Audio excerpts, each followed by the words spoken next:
بسم اللہ الرحمن الرحیم۔ الجلیل، میں جس سے مانگتا ہوں ایسا جلیل، یعنی جلال والا ہے کہ اس جیسا کسی اور میں نہیں۔ جلال اس کی ذات بھی بے مثال ہے۔ فتبارک اسم ربک ذو الجلال والاکرام، اس کی صفت جلالیت بھی بے مثال ہے، اس کی کے ساتھ ساتھ وہ صفت جمال بھی اپنے اندر رکھتا ہے، گویا وہ صاحب جلال بھی ہے اور صاحب جمال بھی ہے۔ الحفیظ، میں جس کی حفاظت میں جی رہا ہوں اسی سے مانگتا ہوں، وہ ایسا حفیظ ہے یعنی حفاظت کرنے والا ہے کہ اسی کی حفاظت میں کائنات کا ذرہ ذرہ ہے۔ کوئی چیز دنیا میں ہو اور وہ اللہ کی حفاظت میں نہ ہو، یہ ہو ہی نہیں سکتا۔ ہر چیز اسی کی حفاظت میں ہے۔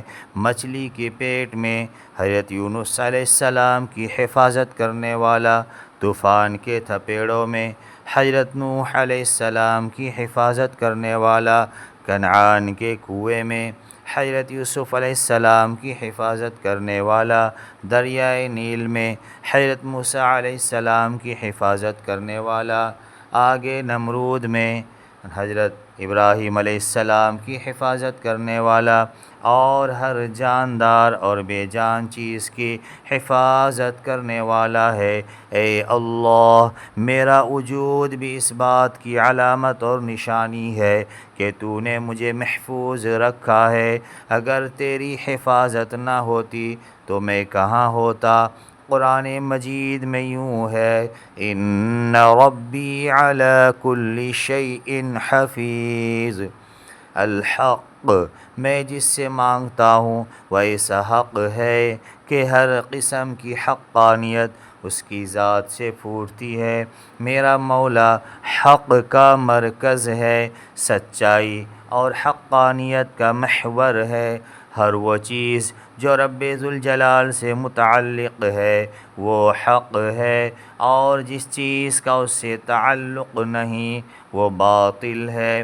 الحکم، میں جس کے فیصلے سے راضی ہوں وہ ایسا حکم اور جج ہے کہ اسی کا فیصلہ حقیقی فیصلہ ہے۔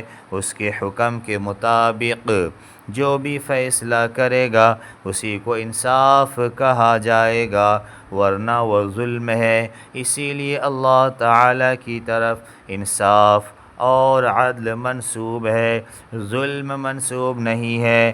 وہ نہ ظلم کرتا ہے اور نہ ہی ظلم کو پسند کرتا ہے۔ الحکیم، میں جس کی حکمت سے آشنا ہوں وہ ایسا حکیم ہے کہ اس کو معلوم ہے کہ میری کس دعا کو قبول کرنا حکمت میں داخل ہے، اور کس دعا کو قبول نہ کرنا بہتر ہے، اور کس دعا کو کسی دوسری نعمت سے بدل دینا ضروری ہے، اور کس دعا کو ذخیرہ آخرت بنانے میں مصلحت ہے۔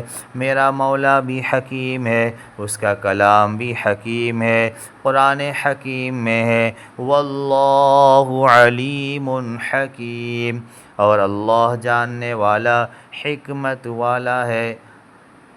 الحلیم، میں جس کی بردباری کو اپنے گناہ گار ہونے کی وجہ سے سمجھ سکتا ہوں وہ ایسا حلیم اور بردبار ہے کہ میں گناہ کرتا ہوں مگر وہ برابر مجھے کھلاتا ہے، مگر وہ برابر مجھے کھلاتا ہے۔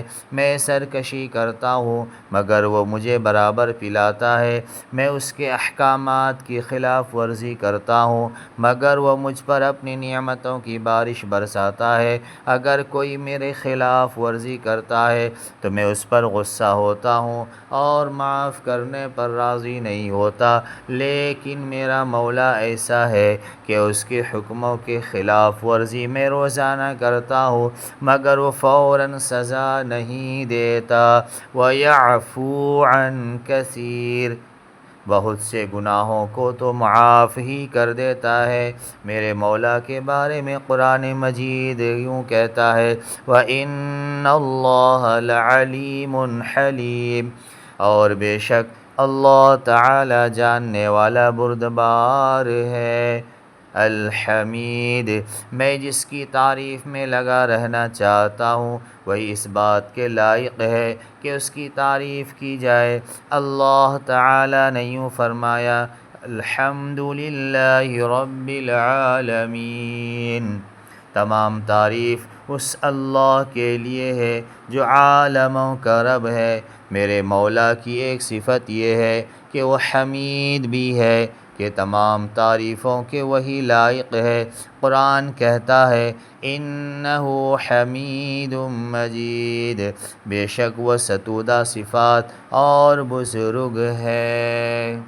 اللہ تبارک و تعالی ہمیں صحیح فہم اور صحیح عمل کی توفیق نصیب فرمائے۔